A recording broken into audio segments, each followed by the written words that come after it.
प्रभु श्री राम जी जब लंका पर विजय प्राप्त किए और विभीषण का आग्रह करना, शंकर जी को प्रार्थना करना, कथा हम कहेंगे।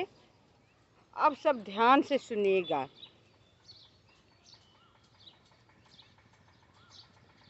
नाथ जबहि कौशलपुरी होई तिलक तुम्हार, कृपा सिंधु मैं आऊब देखन चरित तुम्हार। मंगल भवन अमंगल हारी, द्रवहु सुदशरथ अजिर बिहारी।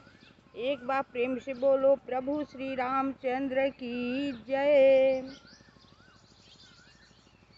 विजय प्राप्त लंका पर विजय प्राप्त किए हैं प्रभु श्री राम जी। जब रावण का वध हो गया,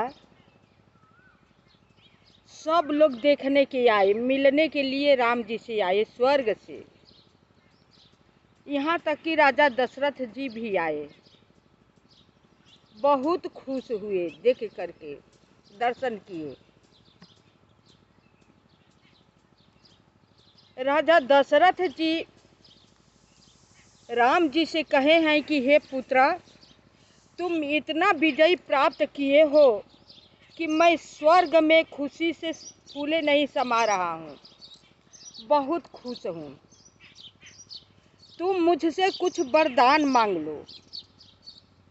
हम तो अपने वरदान पर इतना संबंधित है कि बन बन का तुम्हें ठोकर खाना पड़ा, लेकिन आज मैं तुम्हें वो चीज़ देना चाहता हूँ, तुम्हें हमेशा सुख प्राप्त हो, तुम्हें कभी कष्ट की सामना न करना पड़े। पिताजी के बात सुनकर राम जी के आंखों में प्रेमाश्रु का जल भर आया और बोले कि हे पिताजी, आप ही के आशीर्वाद से मैं लंका पर विजय प्राप्त किया हूँ। अगर आप वैसे वरदान न मांगते तो ऋषि मुनि देवता सब तड़प रहे थे, इन लोगों को सुख प्राप्त कैसे होता है। तो इसमें आप ही बहुत कृपा सबका पर की है कृपा कि अपना प्राण भले आपका चला गया, लेकिन अपना प्राण को नहीं छोड़े और मुझे वनवास दिए कि सबको मैं जीत कर रावण को सुखी प्राप्त किया। ये आप ही का वरदान है, अब मुझे क्या चाहिए। यह भगवान जी के बात सुनकर सब सन्न रह गए, चुप रह गए, किसी से कुछ बात नहीं निकली।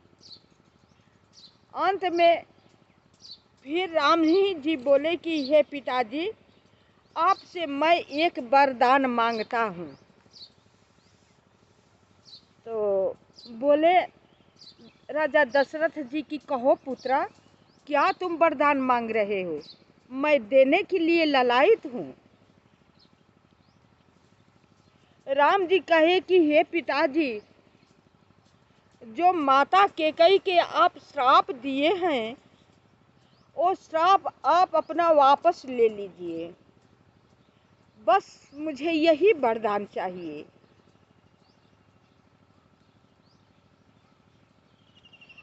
यदि माता ऐसी न करती तब मैं बन कर न आता, ये सब कार्य सफल नहीं हो पाता। इसमें माता कैकेयी बहुत अच्छा काम की है, इसलिए आप वरदान दे दीजिए मुझे कि माता का जो आप श्राप दिए हैं वापस ले लीजिए।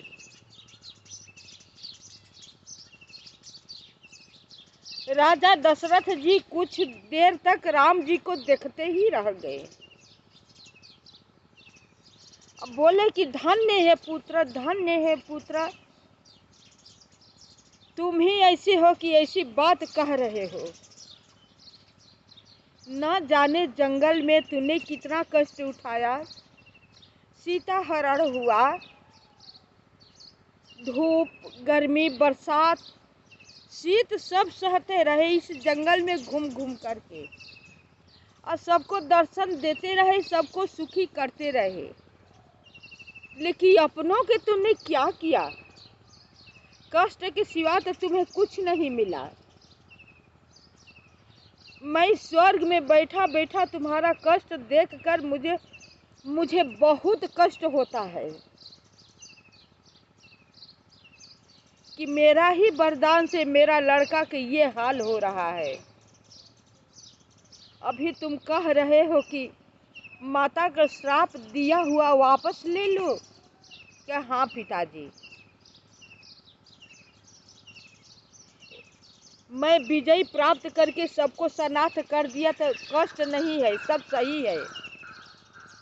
कष्ट तब होता कि सब लोग दुखी रहते। अब सब लोग सुखी हैं तो मुझे कष्ट नहीं है। इसलिए कह रहा हूँ कि अपना श्राप दिया हुआ माता को आप अपने वापस ले लीजिए। अंत में राजा दशरथ जी न चाहते हुए बोले कि ठीक है बेटा, तुम जो कह रहे हो तो वैसा ही होगा। मैं श्राप अपना वापस ले लेता हूँ।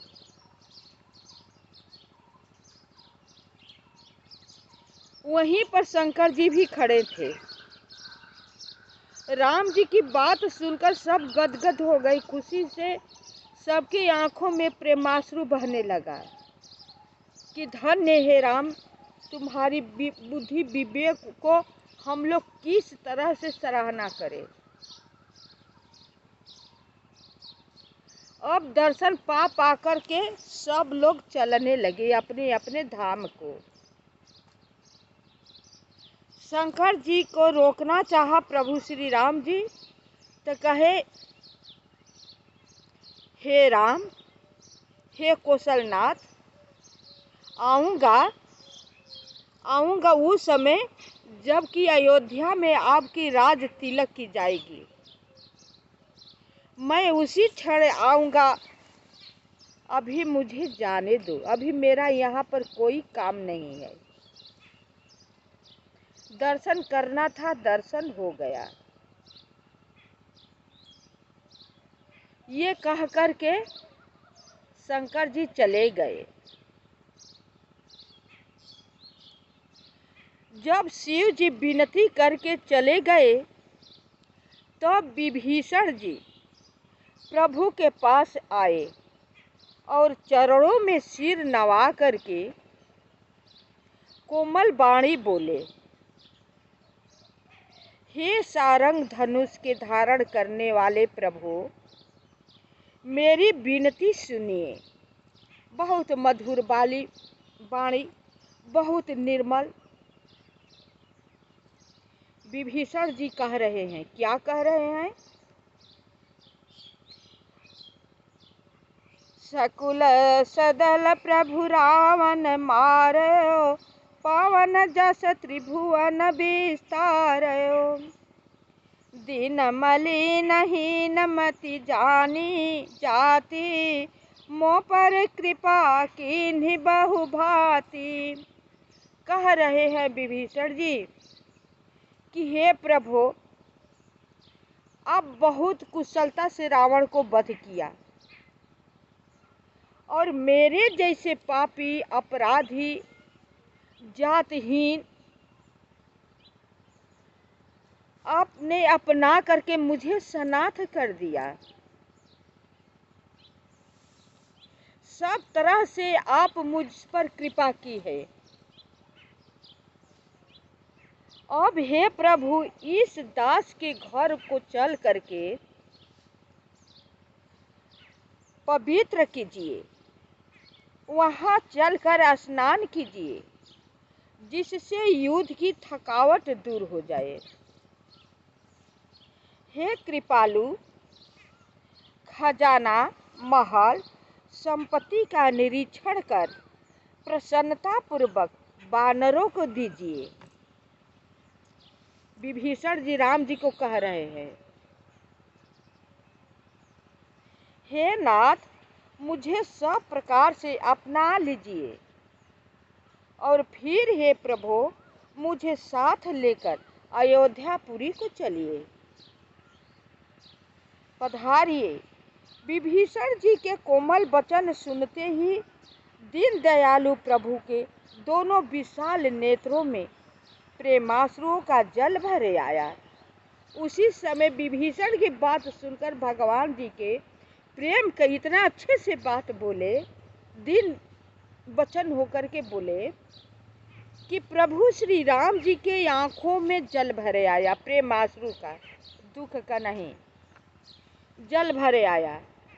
श्री राम जी कहा, हे भाई सुनो, तुम्हारा खजाना और घर सब मेरा ही है, यह बात सच है, पर भरत की दशा याद करके मुझे एक एक पल कल्प के समान बीत रहा है।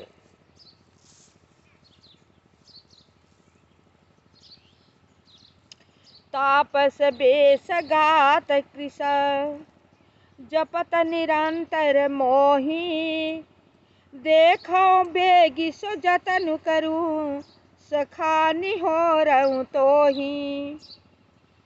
कह रहे हैं प्रभु रामचंद्र जी कि तपस्वी के वेश में कृष दुबले शरीर से निरंतर मेरा नाम जप कर रहा है। हे सखा, वही उपाय करो जिससे मैं जल्दी से जल्दी उन्हें देख सकूं। मैं तुमसे निहोरा अनुरोध करता हूँ, बीते अवधि जाऊं जो जियत न पावऊं वीर, सुमिरत अनुज प्रीति प्रभु पुनि पुनि पुलक शरीर।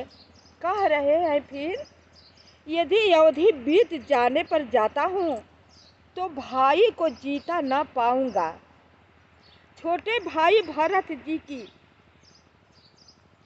प्रीति का स्मरण करके प्रभु का शरीर बार बार पुलकित हो रहा है।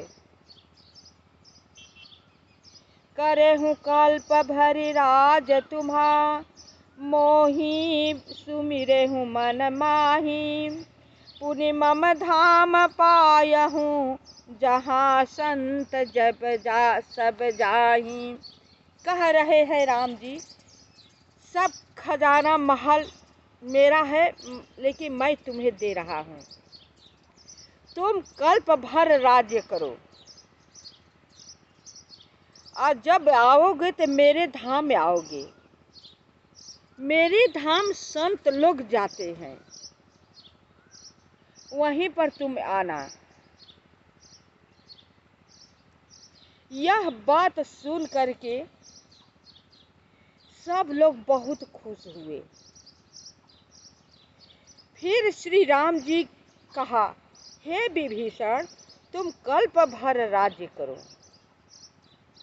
फिर दोबारा कहा, सुनत विभीषण बचन राम के, हरसि गहे पद कृपा धाम के, बानर भालु सकल हर्षाने, गहि प्रभु पद गुण विमल बखाने। श्री रामचंद्र जी के वचन सुनते ही विभीषण जी ने हर्षित होकर कृपा के धाम श्री राम जी के चरण पकड़ लिए। सभी बानर भालू हर्षित हो गए और प्रभु के चरण पकड़कर उनके निर्मल गुणों का बखान करने लगे। देखिए, विभीषण राक्षस कुल में हो करके राम जी का भजन करके राम जी को पा लिया। राम जी को उन्होंने प्राप्त कर लिया भजन करके।